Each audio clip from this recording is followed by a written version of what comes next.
Now, it gives me a great deal of pleasure to introduce Bill Hutton. I thank Bill because he responded to one of my little queries at the end of my missive. Here, come right here. Oh, there are two, then you count. Sorry.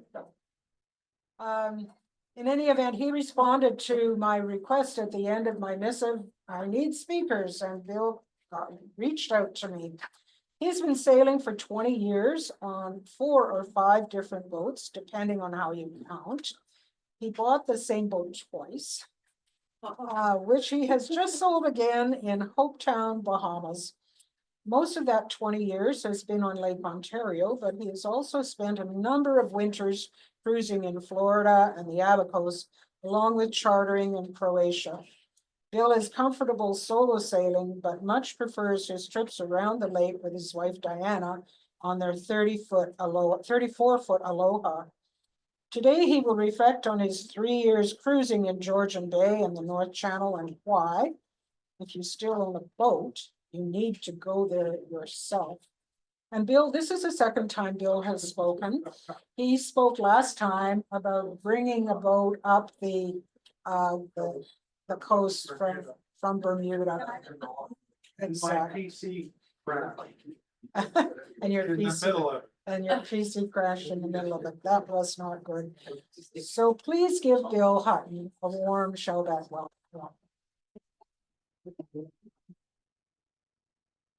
Thank you, Diane. You guys are Croatia? We chartered in Croatia a couple of times. It was beautiful. It was beautiful. We're just a whole second. I'm holding. It's not. I want to change the screen. So I don't get my cheat sheets.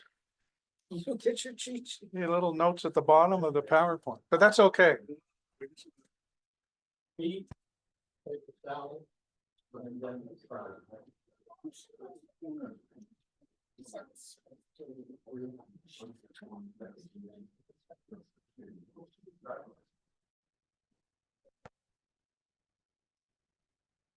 Okay, there you are. I'm there. I just need my little clicker. You may have to click it twice for the first. Okay. Well, let's try. Thank you for having me here today. Am I okay and centered on the Yeah. Zoom? I'm all right. It's a pleasure and an honor to be here and talk to you today. I tried this, as Diane was saying, a few years ago during COVID, and right in the middle of my talk, my PC died a horrible death. So today we're using Graham's PC, and anyways, off we go. This is the first slide is an anchorage up in the North Channel, near Killarney, actually. It's called Covered Portage. It's a wonderful spot. There's a little tiny opening way at the end there that you get in. It's no more than 30-40 feet wide, but once you're in this little bay, it's so sheltered and protected. You can see the cliffs on the side. I just would say that, you know, if you're still boating, I would get up there if you haven't gone before. If you have been to the North Channel, hopefully this will bring back some memories. And I've got a couple of members from my club that are going up there this year. Yeah, they're gonna. Have you been before? Not by boat. Oh, it's wonderful. So this is hopefully you'll, I'm not going to bore you too much with pictures, I hope, but it was kind of a more of a how to get to the North Channel, how to do it cost effectively maybe, and just enjoy it. It's so much different than going down the lake to the Thousand Islands as we do. And I'm clicking. It vibrated, Graham, but it didn't. Oh, there we go. Go back one. Yeah. There we go. So sets tonight's topics, but it's really just today. It was kind of set up as a more of a how-to if you were going to do this, but it's kind of a summary of my 3 years up there in Georgian Bay. And just to refresh your memory, there's Lake Huron on the left, Georgian Bay to the right. The North Channel is considered, that little swath across the top. And then on the right side of your screen you can see I've zoomed in, maybe, there's a red dot on the right side, and that, well, that's where I hit a rock. But that's a different story. But it just gives you an idea, the red dot on both those slides. I've zoomed in on the right, down in the bottom, Midland Penetanguishene is probably where you start your trip. And up by the red dot where I hit the rock, that's just south of Perry Sound. And it's very doable, I find. So for example, if you were down in Perry Sound, or sorry, down in Penetanguishene or Midland, so that's down near the bottom of the screen on the left. And if you were to go up to Killarney, up near the top, it's about 100 miles. It's not a huge distance, really. You know, you could do it in a day for sure, or do an overnight trip, but why would you? When you've got all these beautiful anchorages and all those little anchor marks, if you can see them, is places where I've anchored over those 3 years. So you take your time and you go north, and up the right side of Georgian Bay is there's something called the small craft route. So if you don't want to go out into the big waves, you can kind of take the small craft route up the eastern side of Georgian Bay, and it's very pleasant and lots to see. It's just wonderful. So moving on, navigation. So just a quick talk about navigation. Certainly people use charts, but you know, the electronic navigation now is wonderful, and you see lots of pretty colors when you use the electronic navigation. Some of those colors you don't really want to see, because when you get into the darker blues, that means you may be hitting bottom. So you'll try and be very careful when you're taking that small craft route, because there's lots of rocks that you can hit. There's a pink line going from the bottom of the screen up to the top. That's considered the small craft route. We just call it the magenta line on the chart plotters. And this is software called Navionics that I use. It's quite common now. I run it on my tablet, and it will give you all kinds of information, including anchorages. And you can click on a little anchor, and it'll pop up, and it'll show you, you know, what that anchorage was like. It'll give you a description, as you see there, the summary. But you'll even see people's comments about that anchorage. Did they have loud music from the cottagers, or what have you? So I would highly recommend Navionics as a navigation tool. Here's another example of Navionics. It's the same location, but on the left, it's the regular nautical charts. And you can see the channel markers that go through there. And there's lots of that dark blue water you're trying to avoid. And there's a buoy, MH6 there. And you think to get through there, well, that's not going to be deep enough water. But Navionics has something called sonar charts. And if you click that on, suddenly the right side of the screen opens up, and you can see you've got lots of depth going through that channel. Whereas on the left, you were a little unsure about it. You might go through there very slowly so you don't hit too hard. But you can see that with this sonar charting that Navionics has, you've got no problems at all. So I shouldn't sell Navionics too much. There's many others you can use, but Navionics is a wonderful thing. Here's another example of Navionics. That's my home club, Lakeshore Yacht Club, just over here. And I can place a dot in the harbor. And then let's say I want to go to Port Dalhousie. Well, I'll place another dot just outside of Port Dalhousie if that's where I want to take my trip. And sure enough, it's drawn a straight line across the lake to get from Lakeshore to Port Dalhousie. And you might think, well, that's no big deal, you know. It's not very difficult to plot that kind of a course. Even my 1990s Garmin would do that for me. But on the next slide, you'll see here's an anchorage I was at called Free Drinks. Free Drinks to the Bad River. Free Drinks is on the very right side, and the Bad River's on the left of your screen. And all I've done is the same thing. I placed a dot at Free Drinks, my anchorage.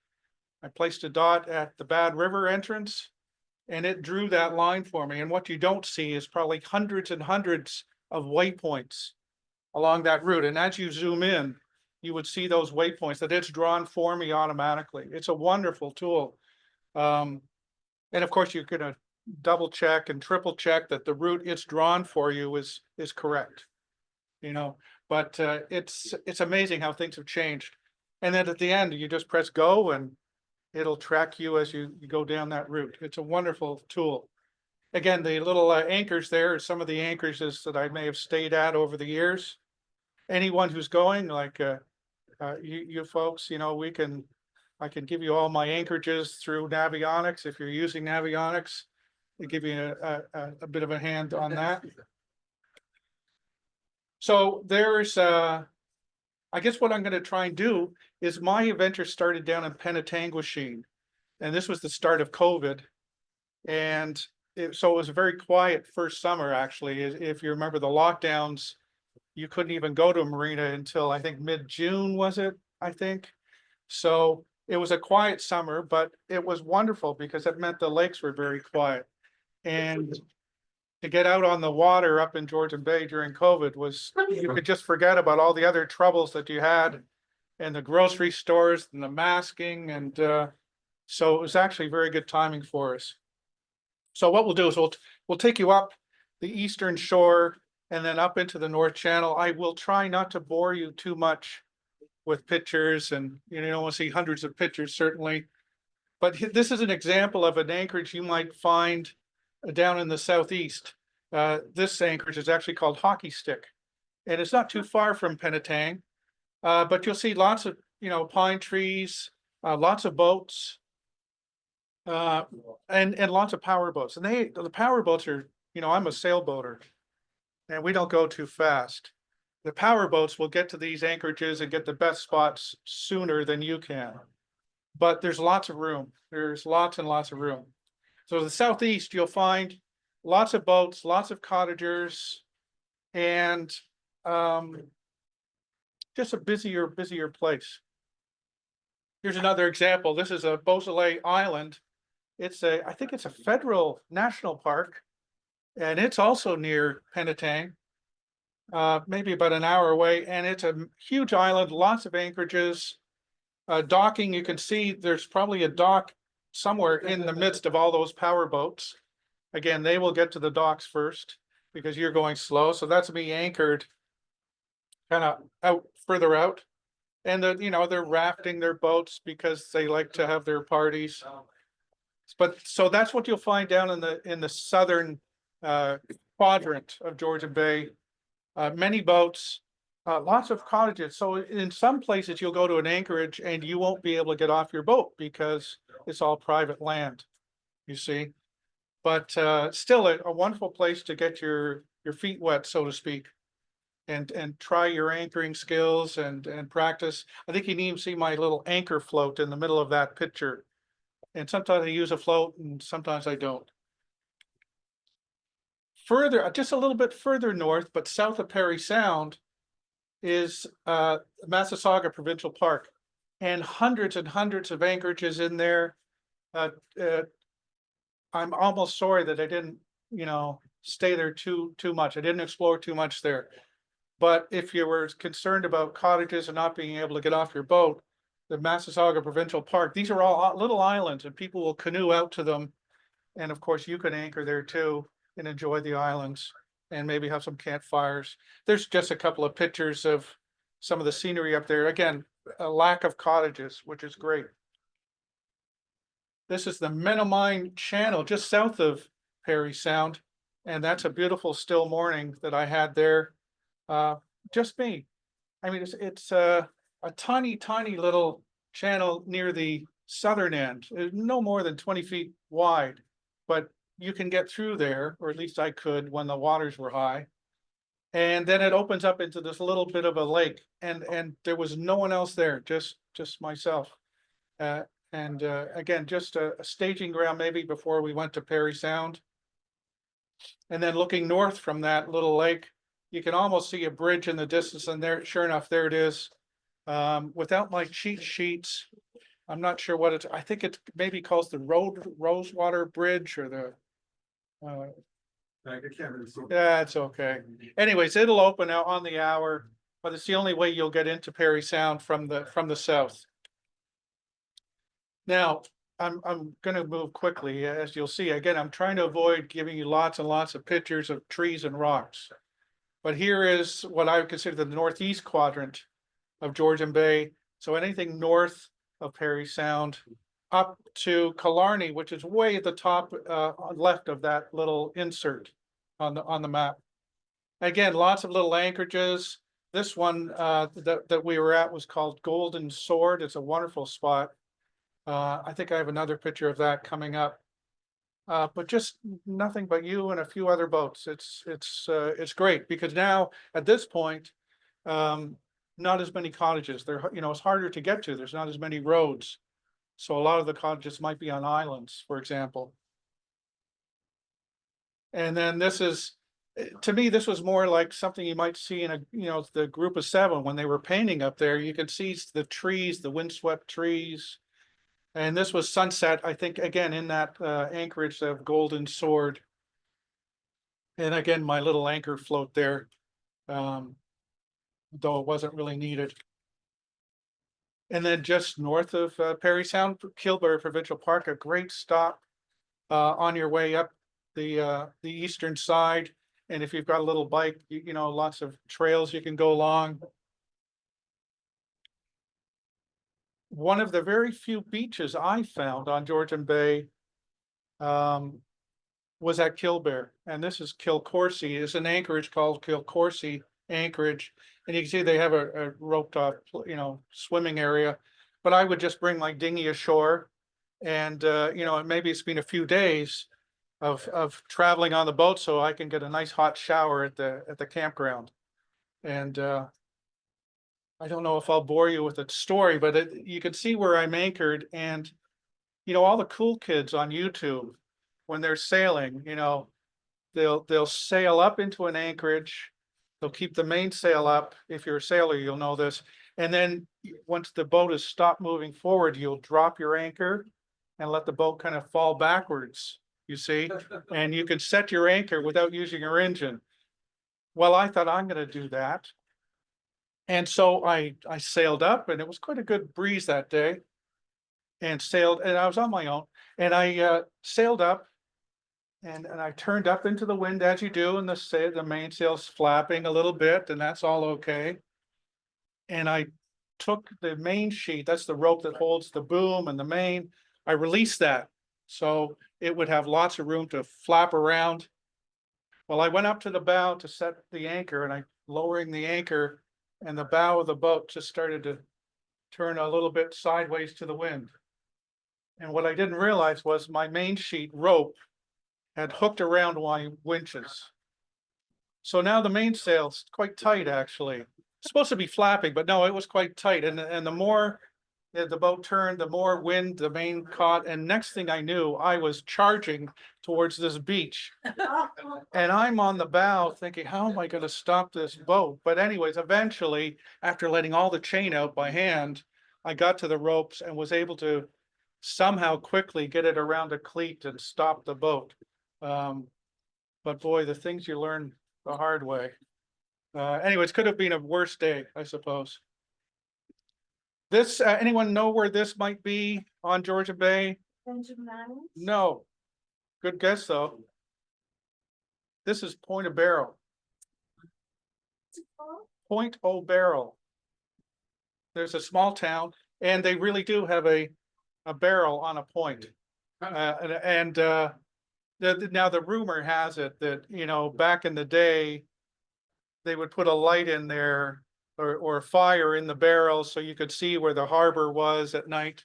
I don't know if that's true or not, but they still have the barrel there on a post. So there's Point O'Barrel, probably about a 5-mile trip inwards to get to the town where they have a small grocery store, liquor store. Now I'm getting further up into that top corner of Georgian Bay. You can see how it's not as many trees. The land is getting flatter too. And in this anchorage, you probably can see that I'm open to a certain wind direction, which you wouldn't want to be in if the wind started blowing from, say, the west. This will be the sun setting in the west or the northwest. So, but you're gonna check your weather and make sure that you're not gonna have strong westerly winds that night, and then you can sleep soundly, you hope. But a beautiful spot. Now, as you get up into the north side of Georgian Bay, up into the French River, again, very few cottages, in fact, very few boats. And the few boats we saw up in the French River in those years were canoeists traveling to the French River campgrounds, and they had islands. And you could see buoy markers maybe. Well, that's part of that small craft route I was talking about. It goes all the way up and around through the French River area. And then in the north, there's another section up there called the Bustard Islands, very close to the French River. Beautiful spot, couple of great anchorages in there. And if you have a dinghy, hopefully you'll have a dinghy. You will you'll cruise around in your dinghy and go to all these wonderful channels. And this again is the Bustard Islands, another anchorage of mine. It's hard to see, but there'll be a loon and two little ones that were kind of in the sunlight there. And then way in the distance, you might see a couple of what looks like mountains, and you can't, well, how can that be? But sure enough, there are mountains up by Killarney in the North Channel. They're not huge mountains, but they are old. One of the oldest mountain ranges in the world, I understand. And it was so neat, it's so interesting to be able to sail from the Bustard Islands towards Killarney, which is only, 20 odd miles, and watch this mountain range kind of start in the distance. It was fascinating. So that's just a glimpse of them there. There's another, part of that small craft route here is Collins Inlet. And you can see it almost looks like it was cut by, blasting, but no, that's just a natural channel. And that was a fascinating little route to take as well. And my understanding was the voyageurs would take this route when the waves were big on Georgian Bay. So it just, the history on that I thought was fascinating too. So that's another route you can take as you travel around Georgian Bay, and that'll take you over towards Killarney. I saw that there was we had a slide that showed the Bad River. Well, here's that Bad River anchorage. And this was I think my favorite spot on Georgian Bay proper. Massive anchorage, lots of good holding, and still very rugged. And then this, in fact, is still in that Bad River, up on this little cliff here, and you can see my little dinghy down in the bottom. So it's quite high. And then just at the top of the picture, I think it's called the Devil's Door Rapids. And you can take your little dinghy. I only had a 2.5 horsepower motor on mine, but you can take your little dinghy through this Devil's Door Rapids, and then it opens up into all these beautiful little canals. And the fishing was wonderful. This is some of those canals you see in there. And you just travel around and just spend a beautiful morning or afternoon just taking your dinghy around. And the fishing was excellent there. Fishing was great. Pickerel and smallmouth bass, if you're a fisherman. Now, so you can see, that's it for Georgian Bay. Now we're going to talk about the North Channel. Killarney is kind of on the eastern side there in the gap. Beautiful little town. I don't have a lot of pictures of Killarney, but it's a great spot. And again, those anchorages, you can see where I marked them on the map. I didn't go all the way to the west. All the famous stuff is kind of on the eastern side of the North Channel. But certainly, after 3 years, we didn't even go down to say Sault Ste. Marie down there. So there's covered portage from above. That was the initial slide that I had. And a very popular anchorage, but lots of room for boats. Now here you'll see boats just at anchor in the middle of the bay. But many times what you do is you'll drop your anchor and then tie ashore. You'll pull yourself backwards closer to shore. So then you can get a lot more boats into an anchorage like this. And it's a great spot. I mean, it's probably a 20-minute hike up the hill, and you get a beautiful view of the surroundings and your boat. And when you wake up in the morning and look out the hatchway, that'll be the view you see of you looking up at that same kind of cliff, you know, in this little anchorage. A super spot. There's another picture of that covered portage anchorage. You're starting to see some boats maybe tied to shore. To their credit, the power boaters are very good at doing that. Not so much the sailboaters, but it's something you should definitely try.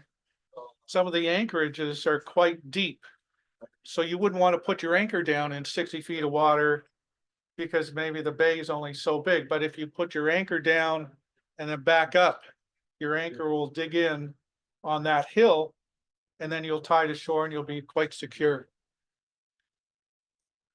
Now there's the Benjamin Island, the other very famous spot in the North Channel. You can see how smooth the rocks are. Presumably that's from the Ice Age, but I'm not a geologist, so I don't know. But amazing rock formations, the trees that seem to grow out of the rocks. It's just incredible. There's a stripe. If you see my dinghy, and just above the dinghy, there's that stripe on the rock, and I believe that was from the high waters that they had. And maybe this summer the waters were down a little bit, and so you can still see the mark from the high waters. But a beautiful spot. Just again, you're just go and explore with your little dinghy and enjoy the day. I think someone was maybe having a fire here on the beach there. It's not really a beach, but another example of just the little channels. You can see a powerboat just tucked away, maybe just the roof of the powerboat tucked away in a corner there. Certainly, I couldn't get in there with a 5-foot draft sailboat, but some of these powerboats can. But lots of places to anchor. There's no concerns. You'll see as well lots of orange lichen, I believe it is. Fascinating stuff. Now, as you travel further west in the North Channel, famous bay is called Bay Fin. And my understanding, it's the largest freshwater fjord in the world. But then, do you trust Google? I don't know, maybe. But it's a wonderful spot. This picture was taken from something called Cassin Peak. Presumably A.J. Cassin was named, they named this peak after A.J. Cassin. And again, this is probably more of a 45-minute, an hour hike to the top.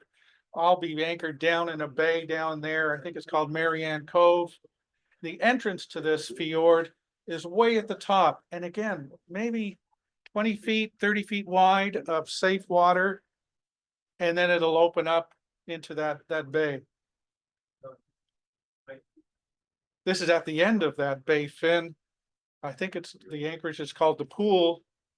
And you can see those La Cloche mountains. They're kind of I don't know if it's quartzite maybe, but they're kind of whitish color. Beautiful. There's a little island here on the left. That's the Evinrude cottage and island, the famous outboard people.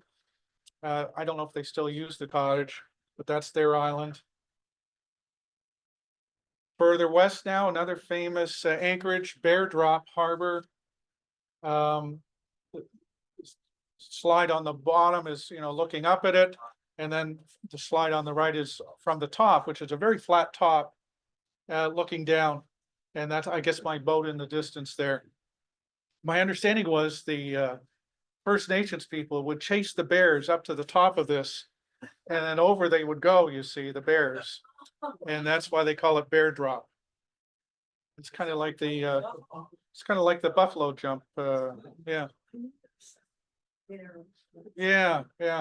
The blueberries at the top were the best spot for blueberries I found. No, that's just a channel. That's just a water channel. I never tried to get through there with my sailboat. I think you're talking at the bottom right-hand corner. Oh, that's my boat, my little dinghy. That's my little dinghy. My little Walker Bay dinghy. And then again, you're still going west now. This is the only bridge that'll take you onto Manitoulin Island. Used to be a train track. It's a one-way it's a one lane bridge, so all the cars go onto the island. And then the light change and all the cars come back out. And I always felt so bad that, you know, if I'm waiting there for the bridge to open, that I was holding up all this traffic, especially around Canada Day. But it's the only way to get through. Now, again, this is more for the people that want to try and do this trip. This is trying to show you about provisioning. Anything in white, Gore Bay, Little Current, Tobermory, Parry Sound, Midland, Penetang, those will have proper grocery stores.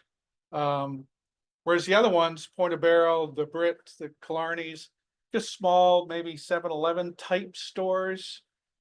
Killarney was interesting because you can pull up to a dock and go to the liquor store, which is right at the dock. So that was interesting. Whereas I think it was Brit, they had a grocery store, but inside this little grocery store was also the little liquor store, beer store. Killbear really is only for the hot showers, and there's a nice marina in Killbear where you can get boat supplies. But lots of places to provision, as you can see, all the way up the coast. And you just want to be careful about, you know, how full is your holding tank maybe, to know where you can get a pump out. But Little Current is, oh, here's Parry Sound. I didn't talk a lot about Parry Sound, but beautiful big concrete dock in Parry Sound. And grocery store, the big grocery stores are actually over on the other side. You know, maybe you take your bikes or take a taxi to get to the grocery stores. Canadian Tires. I was there the last season I was there, docked at this dock. I took a taxi because I had to get new batteries for my boat. And just picked them up at Canadian Tire and brought them back, and worked out well.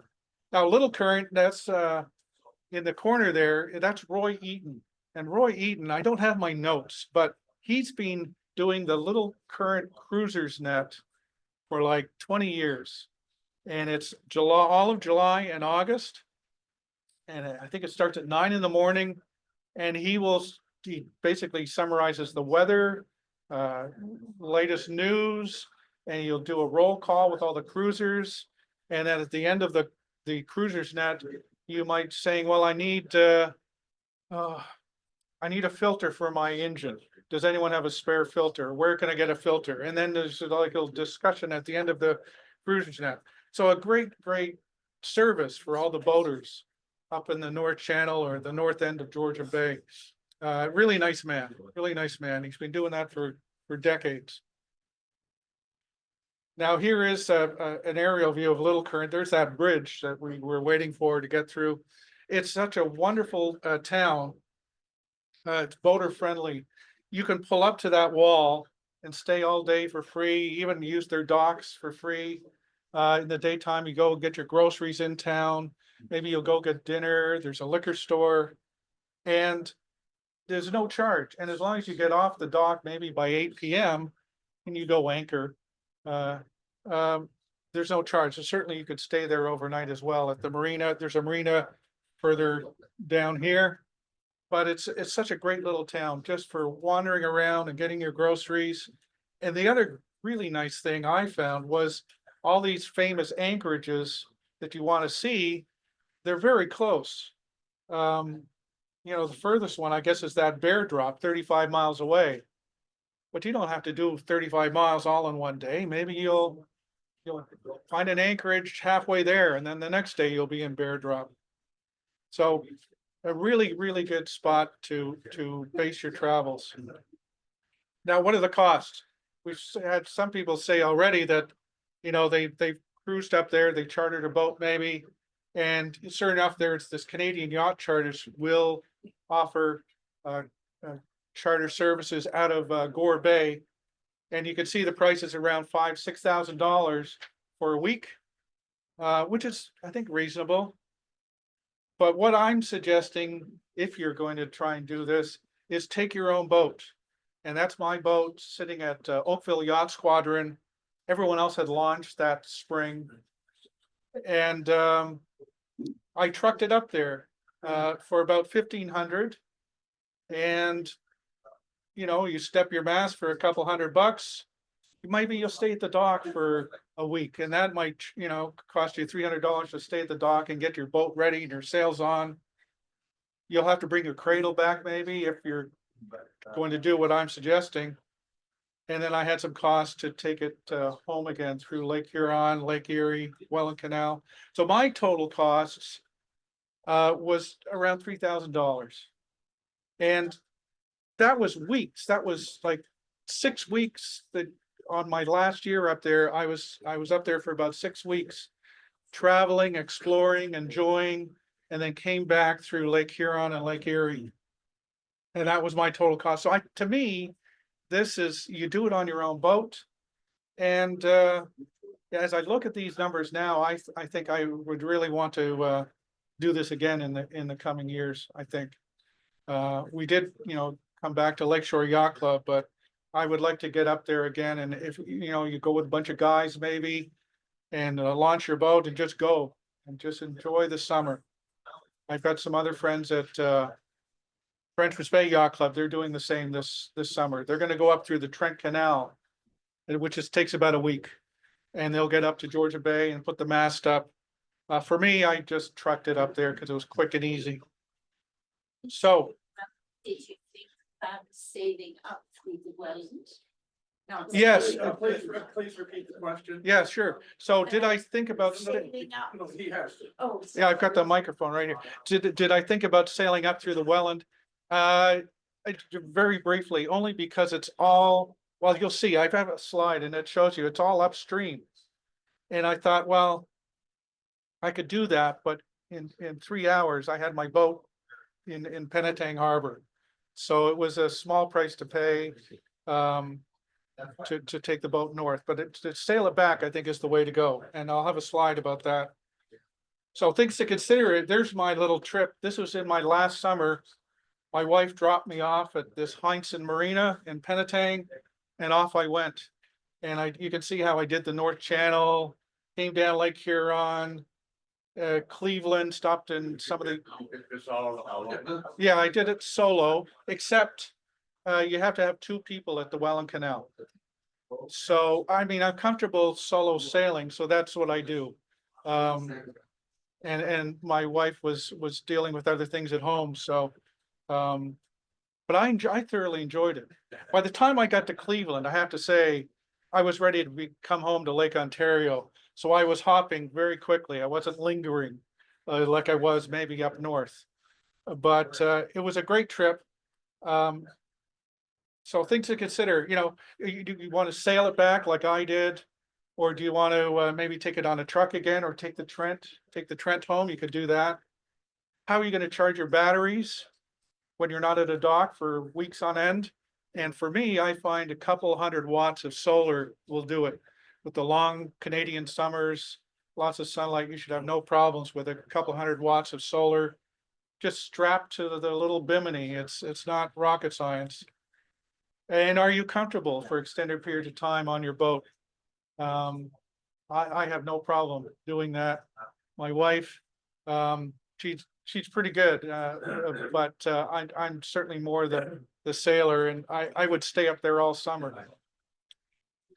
Anchoring skills, you know, if you don't have a lot of anchoring skills, that's okay. You're going to figure it out, and you'll have lots of time to practice. You know, how much, you know, you'll research the amount of chain that you need, and et cetera, et cetera. And you're going to need a dinghy, of course. Well, you really should have a dinghy, because otherwise you won't be able to get to shore. You'll be boat bound. And for me, it sounds silly, but I've never had a data plan on my phone.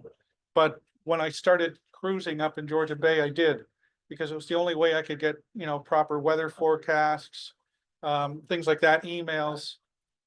Now, saying that, when you're up in the French River, oftentimes you'll put your phone in a little bag and you'll hoist it up the mast, because that's the only way you'll get cell service.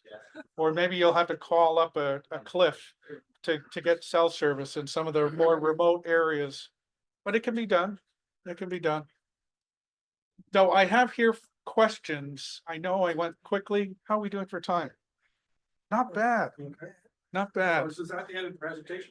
I've got random slides at the end I could show, Yeah, but why don't you do that and then we'll take questions. okay, let's do that. So here's some, we didn't cover even the western side of Georgian Bay. Tobermory is a beautiful little town. If you've driven up there, it's a great town. Some of the pictures here more from Lion's Head, I think is the one on the bottom. I'm not sure what anchors that is at the top, but this is more on the western side. And you can see the distances aren't very far. 37 miles, get you about halfway to Tobermory. Not too far at all. There's me in the Tobermory Harbor. And what I'm showing you here is the water is so clear and very little algae on that rudder. Now, if I was in my local yacht club, that would be green by August, you know, with all kinds of dirt and algae. But up north, very little. I really don't know. It may be, or it may be just cleaner water, fresher, cleaner water. Now, this is me going under, someone to help me out, between Sarnia and Port Huron. Is it the Blue Water Bridge? Yes. So you can see my little knot meter says I'm doing 5 knots through the water, but my GPS is saying I'm doing 9 knots. So that's how fast the current is. And maybe another reason why you wouldn't want to take the Welland upwards, upstream, because the currents are quite fast. And then this is just some of the distances you know, this would be more interesting for the people that want to do the trip. But this is just some of the distances I did from the way on my way back. You can see I stopped in some anchorages. I had some reciprocal yacht clubs I stayed at, but I had to stay in some marinas too. And I think that is it. Marinas reciprocal. No, not generally reciprocal. Some marinas will have 1 night free, but not generally. So if there's any questions, I'd like to take them. I hope we're not too short on time.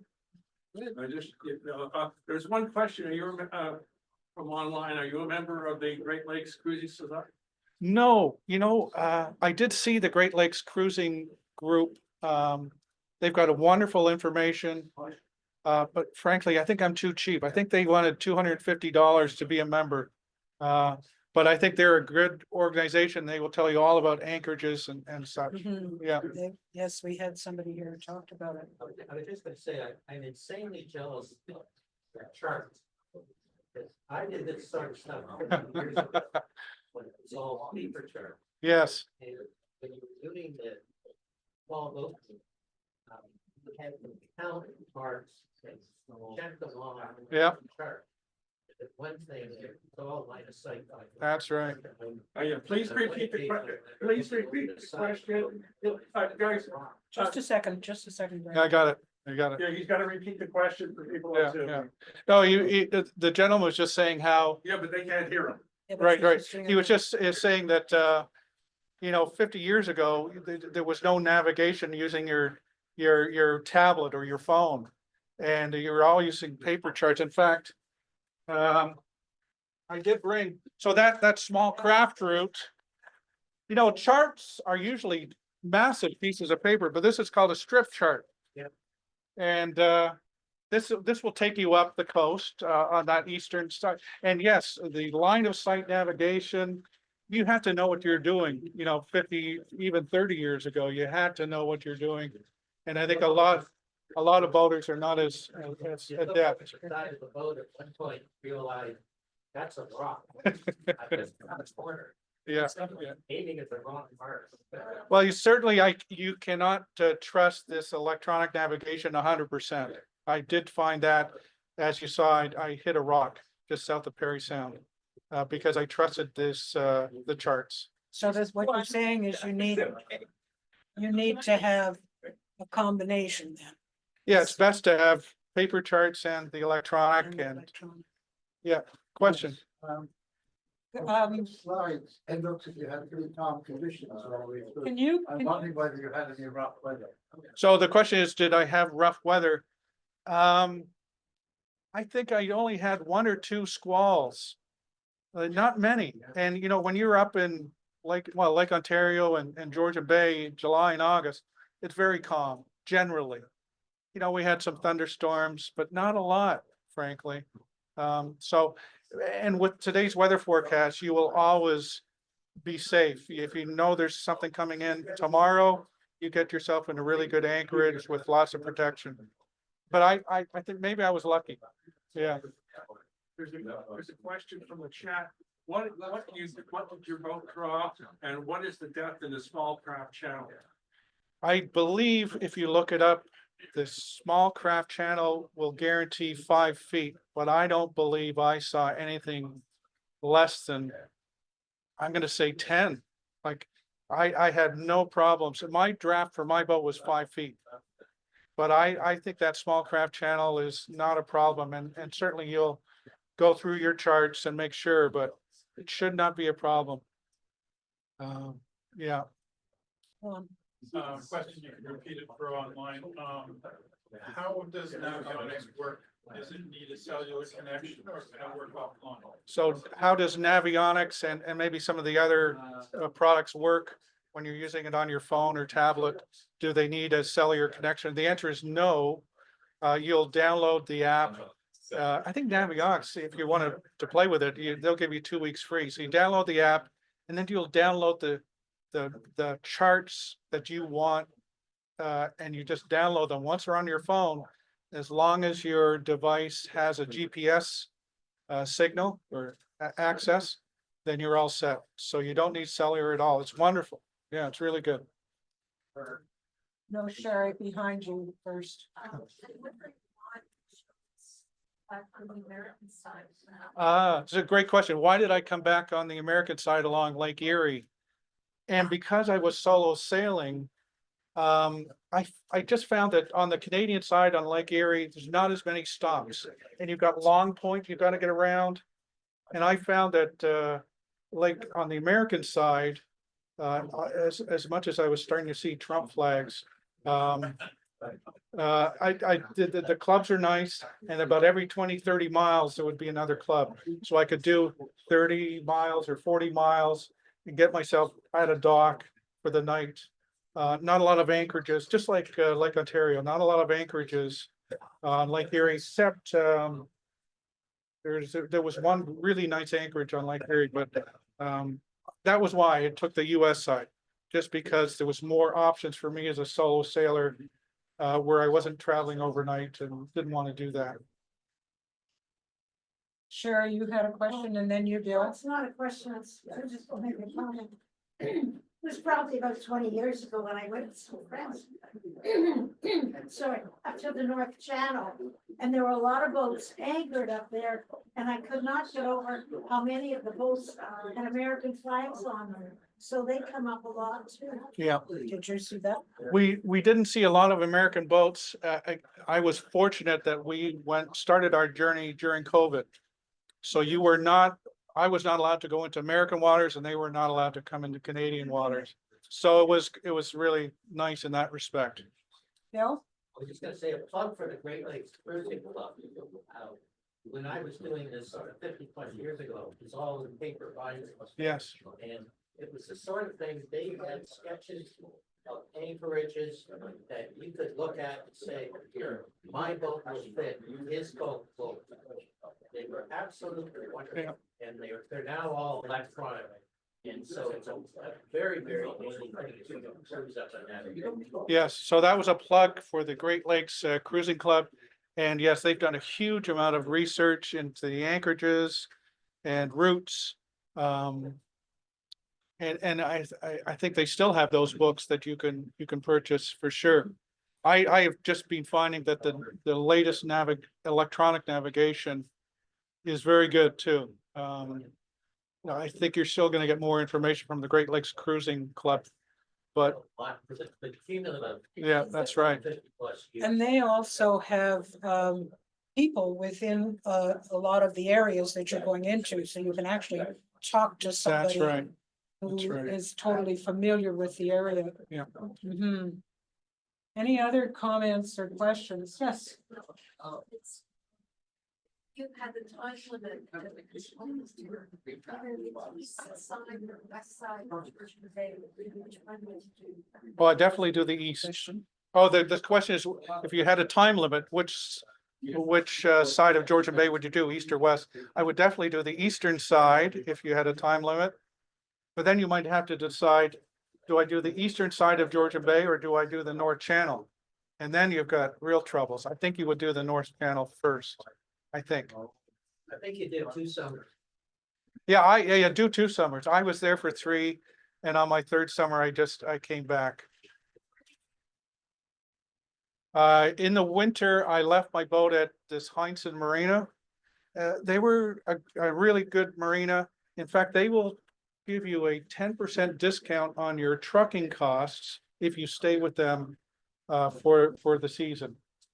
So they were really good. They're in Penetanguishene. You'll find them on the map.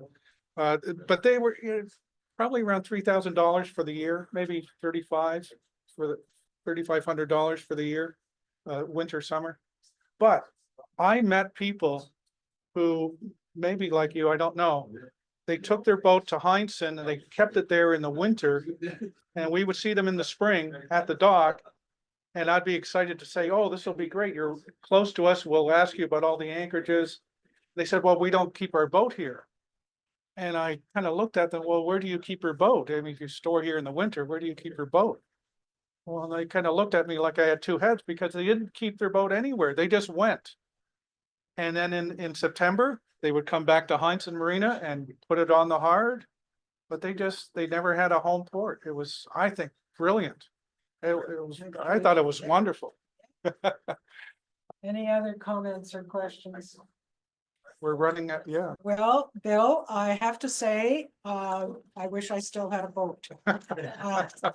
You know, that, and also you just took us into summer. Into being on the water and being out there again. So thank you very much for your fine presentation. Thank you. It was wonderful. And here's a small token of our Very much. appreciation for Shellback speaking pin. today. Thank you so much. Shellback's pin. Please. Excellent. You have a seat. Thank you, everyone. Thanks, everyone on Zoom as well. Yes, and the Zoom folk were wonderful to have them. I think there were 8 or 10 there, so that was good. All right, and so coming up next week, we have Mike Lee. And Mike Lee is going to talk about Kids and Classics Boat Shops Museum. There's a museum that that works with kids and works with adults.